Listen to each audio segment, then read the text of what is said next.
नमस्कार साथियों। तो आप देख सकते हैं एमपी ट्रांसफर पॉलिसी में बहुत से बदलाव हुए हैं जिससे कर्मचारियों को बहुत से लाभ होंगे।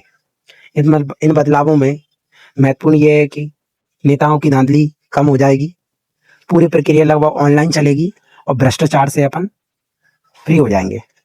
चलिए देखते हैं क्या क्या बड़े बड़े बदलाव हुए हैं। तो साथियों आप देख सकते हैं यहाँ पर मध्य प्रदेश नई स्थानांतरण नीति 2026 प्रशासनिक पारदर्शिता और कसावट हेतु प्रस्तावित बदलाव। क्या क्या बदलाव हुए हैं आप देख सकते हैं। लेकिन इससे पहले अगर आप हमारे चैनल पर नए हैं तो हमारे चैनल को सब्सक्राइब करिए और कर्मचारियों के साथ इस वीडियो को शेयर भी करें जिससे सभी कर्मचारियों तक ये सूचना पहुंच सके। चलिए देखते हैं। मुख्यमंत्री डॉक्टर मोहन यादव और मुख्य सचिव अनुराग जैन की मंशा के अनुरूप मध्य प्रदेश की नई स्थानांतरण नीति 2026 के ड्राफ्ट में 5 बड़े बदलाव शामिल किए गए हैं। तो आप देख सकते हैं 5 बड़े बदलाव हुए हैं। आप यहाँ पर देखेंगे पहला बदलाव, स्वैच्छिक और प्रशासनिक तबादले अलग होंगे। बहुत ही बढ़िया बात है ये तो। और इसमें देख सकते हैं क्या क्या है। नया नियम, स्वैच्छिक और आपसी यानी म्यूचुअल तबादलों को अब प्रशासनिक तबादलों के कोड से पूरी तरह अलग रखा जाएगा। स्वैच्छिक और म्यूचुअल जो ट्रांसफर होते हैं उनको अब अलग अलग रखा जा रहा है। अब इसके आगे आप देख सकते हैं क्या लाभ होगा इसका। लाभ, पहले ये दोनों कुल निर्धारित प्रतिशत सीमा के अंदर 50-50 के अनुपात में शामिल होते थे, यानी 50 स्वैच्छिक और 50 आपसी वाले।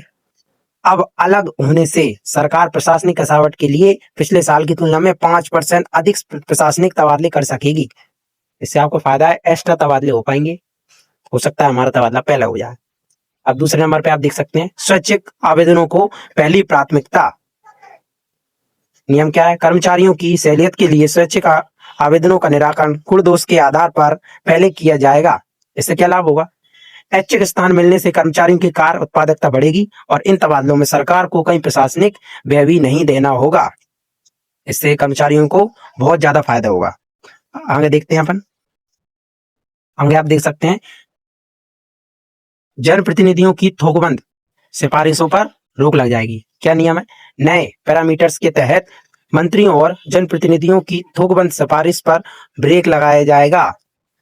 जो मैंने कहा कि मंत्रियों की जो धांधली चल रही है, सिफारिश करते हैं उससे तबादले होते हैं, उससे अपन बच जाएंगे। लाभ क्या होगा, यदि कोई नेता बड़ी संख्या में सिफारिश करता है तो उन सिफारिशों की गहन पड़ताल की जाएगी ताकि भ्रष्टाचार और पक्षपात को रोका जा सके। अब आप आगे देख सकते हैं 4 नंबर पर क्या बदलाव हुआ है, 100% ऑनलाइन प्रक्रिया और फीडबैक सिस्टम भी रखा गया है।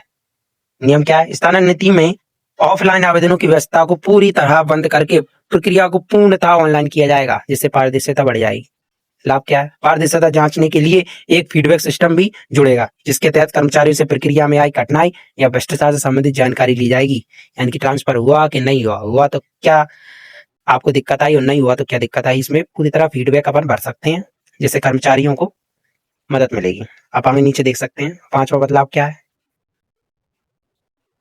5वां बदलाव, स्कूल शिक्षा विभाग के लिए अलग नीति है। तो स्कूल शिक्षा विभाग के जो भी कर्मचारी हैं उनके लिए अलग नीति है। क्या नियम है, बड़े कैडर को देखते हुए स्कूल शिक्षा विभाग को सामान्य नीति से अलग रखा गया है। उनकी स्वतंत्र पॉलिसी आएगी है। विशेष प्रावधान क्या है, जिन शिक्षकों या कर्मचारियों की ड्यूटी मार्च 2027 तक जनगणना शाखा में लगी है उनके स्थानांतरण पर पूरी तरह रोक लगेगी।